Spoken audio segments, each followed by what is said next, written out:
அருமறை முதல்வனை ஆழிமாயனைக் கருமுகில் வண்ணனை கமலக்கண்ணனை திருமகள் கேள்வனை தேவதேவனை இருபதமுலரிகள் இறைஞ்சி ஏத்துவாம். ஆன்மலாபம் பகவத்கீதையின் வடமொழி ஸ்லோகங்களின் தமிழர்த்தத்தை நாம் சிந்தனை செய்து கொண்டிருக்கின்றோம். 3வது அத்தியாயம், ஸ்லோகங்கள் 27, 28. பகவான் தொடர்ந்து உபதேசிக்கின்றார். அகங்காரத்தால் மயங்கியுள்ள மனதை உடையவன் எந்த வகையிலும் பிரகிருத்தியின் குணங்களால் செய்யப்படுகின்ற கர்மங்களை நான் செய்கின்றேன் என்று எண்ணுகின்றான். தோல் வலிமை படைத்தோனே, குணங்களும் அவற்றின் தொழில்களுமாகிய இவைகளின் பிரிவுகளின் உண்மையை உணர்ந்த அறிஞனோ இந்திரியங்களாகிய கரணங்கள் விஷயங்களாகிய கர்மங்களிடத்தே செல்லுகின்றன என கொண்டு கர்மங்களில் பற்றுக்கொள்வதில்லை. ஸ்லோகங்கள். ஒரு விஷயம் நமக்கு தெரிவது எதனால் அது தெரிகிறது? தெரியாமல் போவது எதனால்? முதலில் இதை புரிந்து கொள்ள வேண்டும். சாப்பாட்டில் உப்பு குறைவாக போனால் சில நேரங்களில் தெரிகிறது, சில நேரம் தெரிவதில்லை. ஆற அமர நிதானமாக சாப்பிடும்போது தெரிகின்றது. அவசரமாக அள்ளி போட்டு கொண்டு பேருந்தை பிடிக்க ஓடும்போது தெரிவதில்லை. ஏன்? முன்னதில் உணவுடன் ஒன்றி விடுகின்றோம், நிதானமாக உண்கின்றோம், லயமாகின்றோம். பின்னதில் லயமாவதில்லை, அவசரமாக ஓடிக்கொண்டே இருக்கின்றோம். பிணைப்பை ஏற்படுத்துவது இல்லை. கவனம் முழுவதும் பேருந்து மேல் இருக்கிறது. ஆக எதனோடு பிணைப்பை ஏற்படுத்தி கொண்டு விடுகின்றோமோ அவை தெரிய வருகின்றது. குணங்களுக்கும் இது பொருந்தும். மனதில் காம எண்ணம் சூழ்ந்தால் அதில் பிணைப்பை ஏற்படுத்துவதால் ஆசை எழுகின்றது. பொறாமையோடு பிணைத்து கொண்டால் பொறாமை எழுகின்றது. இதேபோன்று கோபம், லோபம் எல்லாம் அகங்காரத்தோடு லயமாகும்போதுதான் அகங்காரம் கிளர்ந்து எழுகின்றது.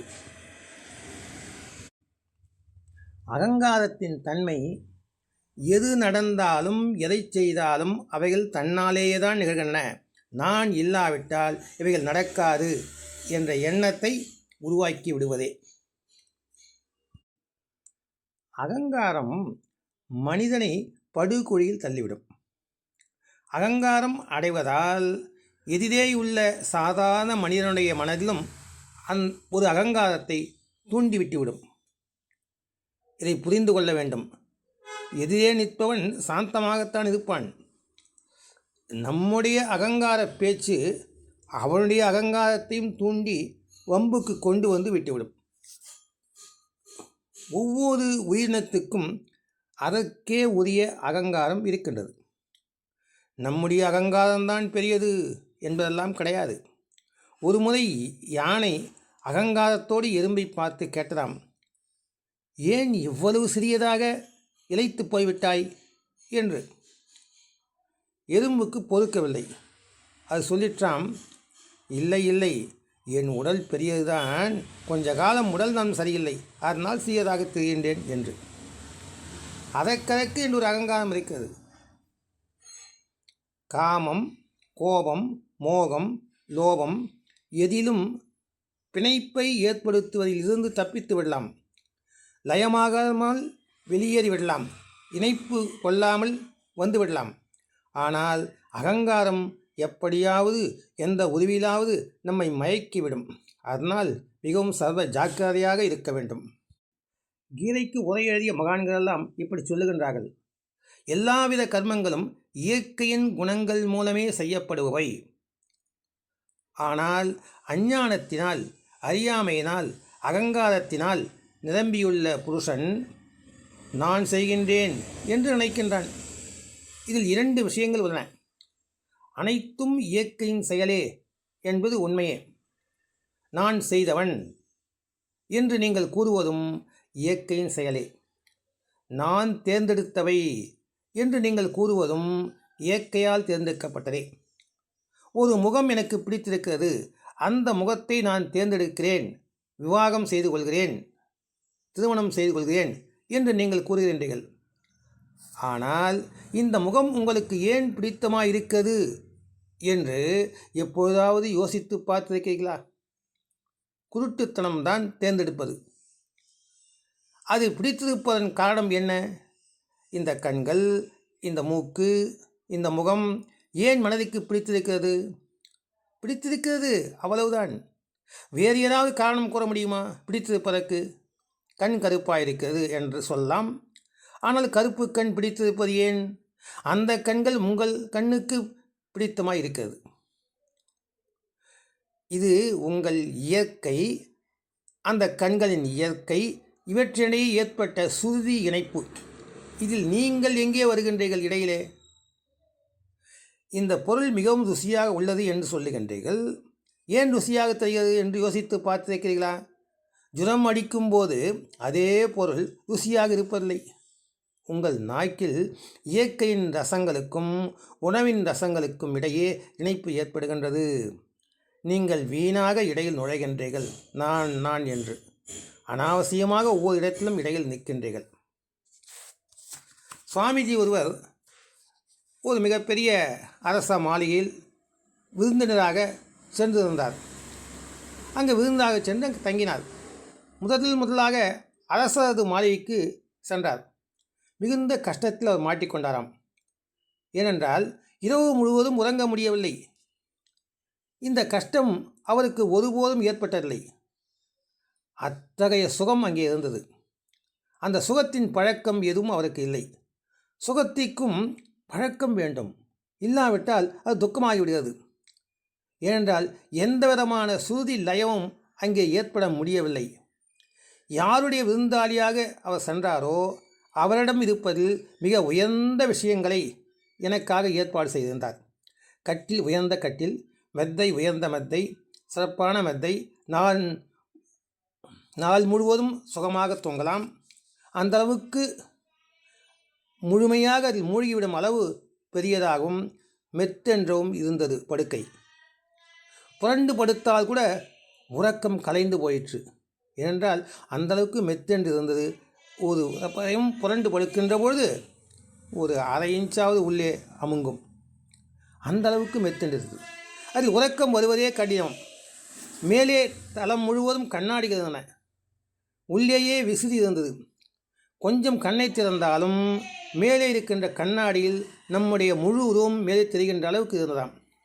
தனியாக இருப்பது கஷ்டமாயிற்று. யாருக்கு? சுவாமிஜிக்கு. என்னுடைய உருவமே பின்தொடர்ந்து கொண்டே இருந்தால் என்ற எண்ணம் அவருக்கு வந்துவிட்டது. நடு இரவு வரை எப்படியாவது வெற்றி அடைவது இந்த ஆசனத்தை என்று போராடி கொண்டிருந்தார். ஆனால் வெற்றி கிட்டவில்லை. பிறகு கீழே இறங்கி தரையில் படுத்தார். சுலபமாக உறக்கம் வந்துவிட்டது. காலையில் நண்பர் வந்தார். என்னை தரையில் பார்த்து, சுவாமிஜி தரையில் பார்த்து வருத்தமடைந்தார். என்ன குறைகள் ஏதாவது இருந்ததா? உங்களுக்கு ஏற்பாடுகள் சௌகரியமாக இல்லையா என்று கவலையோடு விசாரித்தார். அதற்கு சொன்னாராம், மிக அதிகமாக செய்துவிட்டீர்கள். தரையில் மிகவும் ஆனந்தமாக இருந்தது. சுருதி இணைப்பு நேர்ந்தது. உங்கள் சிம்மாசன படுக்கை மிக மிக அதிக வசதியாக இருந்தது. ஆனால் பழக்கம் இல்லை, அங்கே இணைப்பு நேரவில்லை என்று பதிலளித்தாராம். கௌரவருடைய ஒருவித இயற்கை குணதர்மம் வேறு, பாண்டவருடைய இயற்கை குணதர்மம் வேறு. இவற்றிடையே லய இணைப்பு இல்லை. அதனால் போராட்டம் ஏற்பட்டு கொண்டிருக்கிறது. கடலின் அலைகள் வந்து கரையில் மோதுவது போல போராட்டம். ஆனால் கடலின் அலைகள் தரையோடு போராடுகிறது என்று நாம் ஒருபொழுதும் கூறுவதில்லை. ஆனால் அலைக்கு நினைவு இருக்குமானால், அதற்கு அறிவு உணர்வு, சேதன உணர்வு இருக்குமானால் அலை கரையோடு போயிட வேண்டும் என்று தயாராக ஆயத்தம் செய்து கொண்டு ஏற்பாடு செய்து கொண்டு வரும். கரையும் அலையோடு போயிட வேண்டும் என்று யுத்த சன்னத்தமாக நிற்கும். இப்பொழுது இவை இரண்டிற்கும் எந்த உணர்வும் இல்லை. அதனால் எந்த சண்டையும் இல்லை. அலை கரை மீது மோதுகிறது, சிதறி விடுகிறது. கரையும் உடைந்து கொண்டே இருக்கிறது. இரண்டின் குணதமும் நடந்து கொண்டே இருக்கின்றது. எங்கும் யாரும் வெல்வதில்லை, யாரும் தோற்பதில்லை. மனிதன் போயிடும்போது நாம் போயிடுகிறோம் என்கிறான். இயற்கையை மறந்து நான் என்பதை கொண்டு வருகின்றான். கிருஷ்ணனது கணக்குப்படி தர்மம் அதர்மத்தின் சண்டை இது. கிருஷ்ணனின் கணக்குப்படி இயற்கை நிலையை எழுந்துள்ள இரண்டு அலைகளின் மோதல் இது. இதில் அர்ஜுனன் அனாவசியமாக இடையில் வருகின்றான். ஆம், அர்ஜுனன் ஒரு அலையின் மேல் இருக்கின்றான். அதனால்தான் சண்டையிடுவதாக ஒரு பிரமையில், மயக்கத்தில் இருக்கலாம். நான் தோற்பேன், நான் வெல்வேன் என்ற பிரமையில் இருக்கலாம். நான் இறந்து விடுவேன், அழிந்து விடுவேன் என்ற பிரமையில் இருக்கலாம். அவன் மேலாக உள்ள ஒரு அலை மட்டுமே. சமுத்திரத்தின் அலைகள் மேலே நுரை இருப்பது போல நுரையும் அகம்பாவத்தோடு எழும்பினால் அதற்கு நினைவு ஏற்படுமானால் என்ன ஆகும்? அரசனுடைய முடியில் மகுடம் இருப்பது போல அலையின் மேல் நுரை இருக்கின்றது. அர்ஜுனும் ஒரு அலையின் மேல் இருக்கின்ற ஒரு நுரைதான். துரியோதனும் ஒரு அலையின் மேல் இருக்கின்ற அந்த நுரைதான். இரண்டு அலையும் மோதும். இயற்கை என்ன நடக்க வேண்டும் என்று இயற்கைதான் நிர்ணயம் செய்து கொண்டிருக்கும். என்றைய தினம் ஒருவன் வாழ்க்கையை அகங்காரத்திலிருந்து விடுபட்டு பார்க்க முடிகிறதோ அன்றைய தினம் வெற்றி, தோல்வி, சுகம், துக்கம் அனைத்தும் அழிந்து விடுகிறது. ஞானி அப்போது கர்மங்கள் புரிகின்றார். ஆனால் கர்த்தாவாக செய்பவனாக ஆவதில்லை. எல்லாமே நடக்கின்றன, ஆனால் உள்ளே எதுவுமே நடப்பதில்லை. நடக்கின்றவை அனைத்தும் புலன்கள் விஷயங்களோடு சம்பந்தப்படுவதால் என்பதை புரிந்து கொள்ள வேண்டும். புலன்கள் விஷயங்களோடு சம்பந்தப்படுவதால் நடக்கின்றன. நாமோ ஆன்மா. அதாவது நான் என்பது ஆன்மாவைத்தான் குறிக்கும். இந்த உடல் அல்ல, இந்திரியங்கள் அல்ல, மனம், புத்தி அல்ல. நாம் ஆன்மா. நமக்கும் அதாவது ஆன்மாவுக்கும் இதற்கும் உண்மையில் எந்த தொடர்பும் எந்த காலத்தும் உண்டாக்க முடியாது என்பதை தெளிந்து கொண்டால் கர்மத்தில் பற்று வராது. சாப்பிடுவது நம்முடைய கையில் இருக்கிறது. ஜீரணம் செய்வது நம் வசத்தில் இருக்கின்றதா? மூச்சு விடுவது நாம் தான், ஆனால் அது நம்முடைய வசத்தில் இருக்கிறதா? தூங்கும்போது இயந்திரம் உள்ளே ஓடிக்கொண்டே இருக்கிறது. அதை நாம நடத்துகின்றோம், ஓட வைக்கின்றோம்? இல்லையே. இதில் நாம் லயம் ஆகின்றோமா? அதேபோல் புலன்கள் கர்மங்களில் ஈடுபடுகிறது. உண்மையான இருப்புத்தன்மை நாம் ஆன்மா. அதற்கும் இதற்கும் என்ன சம்பந்தம் என்பதை புரிந்து கொண்டு விட்டால் நான் தான் செய்தேன் என்று அகங்காரம் எழாது. கர்மத்தில் பற்றும் வராது. அதனால் கர்மத்தில் இருந்து பதிவுகள் மனதில் பதியாது. கர்மம் செய்கின்ற பொழுது அதிலிருந்து பதிவுகள் மனதில் பதிந்து கொண்டே இருக்கிறது. இதை கவனிக்க வேண்டும். அந்த பதிவுகள் வரக்கூடாது. பதிவுகள் இல்லை என்றால் தியானம் சித்திக்கும், சமாதி கெட்டும். மிக உயர்ந்த நிலை அடைய பகவான் வழிகாட்டுகின்றார். எந்த பொருளோடும் லயம் ஆவதே ஒரு தடையாகும். அந்த பொருள்கள் பதிவுகளை நம் மனதில் ஏற்படுத்தி கொண்டே இருக்கின்றன. அது நினைவில் நின்று விடுகின்றது. அலுவலகத்தில் என்னுடன் பணிபுரியும் பெண் ஊழியர் ஒருவர் எல்லாவற்றையும் கவனித்து கொண்டே இருப்பார். எழுதவும் செய்வார். யார் எங்கே என்ன பேசுகின்றார்கள் என்பதையும் காதில் வாங்கிக் கொள்வார். பார்த்தவுடன் இந்த புடவை ஏற்கனவே உடுத்திவிட்டதா என்பதை கண்டுபிடித்து விடுவார். ஒரு சமயம் நான் காலையில் டிஃபன் சாப்பிடாமல் வந்துவிட்டேன். கடையில் பூரி குருமா வாங்கி வந்து அலுவலகத்தில் சாப்பிட்டேன். அலுவலகம் துவங்குவதற்கு ஒரு அரை மணி நேரம் முன்னதாகவே நான் அலுவலகத்துக்கு வந்துவிட்டேன். அதனால் யாருமே வரவில்லை. அப்போது நான் தனியாகத்தான் இருந்தேன். அந்த வாங்கி வந்த பூரி குருமாவை நான் தனியாகத்தான் சாப்பிட்டு முடித்தேன். முடித்துவிட்டு வேலை பார்க்க தொடங்கினேன். அப்போது யாரும் இல்லை. அதன் பிறகு 15 நிமிடங்கள் கழித்து வந்த அந்த பெண் ஊழியர் அறையில் நுழைந்ததும் முதலில் கேட்ட வார்த்தை என்னை பார்த்து, என்ன பூரி குருமா சாப்பிட்டீங்களா? வீட்டில் டிஃபன் சாப்பிடவில்லையா என்பதே. நான் அசந்து போய்விட்டேன். யாரும் வராத போது தனியாக சாப்பிட்டேன். அதுவும் சாப்பிட்டு 15 நிமிடங்கள் ஆகிவிட்டது. இதை எப்படி அவர் கண்டுபிடித்தார்?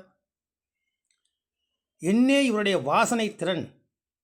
அறையில் பரவிய குருமா வாசனையை 15 நிமிடங்களுக்கு பிறகு கண்டறிவதில் எவ்வளவு லயமாக வேண்டும். அவருடைய புலன்கள் அங்கிருக்கின்ற விஷயங்களோடு அவ்வளவு அதிசீக்கிரத்தில் நுண்ணியதாக லயமாகிவிடுகிறது. நினைத்து பார்த்தேன், பிரமித்து விட்டேன். இப்படி ஒவ்வொரு பொருளோடும் லயமாகிக் கொண்டே இருந்தால் மனதில் பதிவுகள் ஏற்பட்டு கொண்டே இருக்கின்றன. பதிவுகள் ஏற ஏற மனம் வெளி விஷயங்களோடு சென்று கொண்டே இருக்கும். மனம் ஒருநிலைப்படாது, தியானம் வராது. இந்த அளவு உலக விஷயங்களோடு லயத்தை ஏற்படுத்தி கொண்டால் பதிவுகள் மனதில் எப்படி ஏறாமல் போகும்? அடிப்படை என்ன? கொஞ்சம் கொஞ்சமாக ஒவ்வொரு விஷயங்களிலிருந்தும் லயமாவதை தவிர்க்க வேண்டும். விலகி நின்று கர்மம் செய்ய கற்றுக்கொண்டே வர வேண்டும். பிணைப்பை விட்டுவிட தெரிந்து கொள்ள வேண்டும். ஒவ்வொன்றத்திலும் லயமாவது தவிர்க்க வேண்டும். அப்போதுதான் மனதிலே பதிவுகள் ஏறாது. மனதில் பதிவுகள் ஏறாமல் இருந்தால் எதை பற்றியும் நினைவு வராது. நாம் தியான பாதையில் சுலபமாக செல்லலாம். இப்படி பழக்கப்படுத்துவதால் இது அறியாமலேயே தியான பாதைக்கு நம்மை அழைத்துச் சென்றுவிடும் என்று பகவான் கூறுகின்றார். தொடர்ந்து பார்க்கலாம். ஓம் தத்சத் ஸ்ரீ கிருஷ்ணாய பரபிரம்மணே நமக.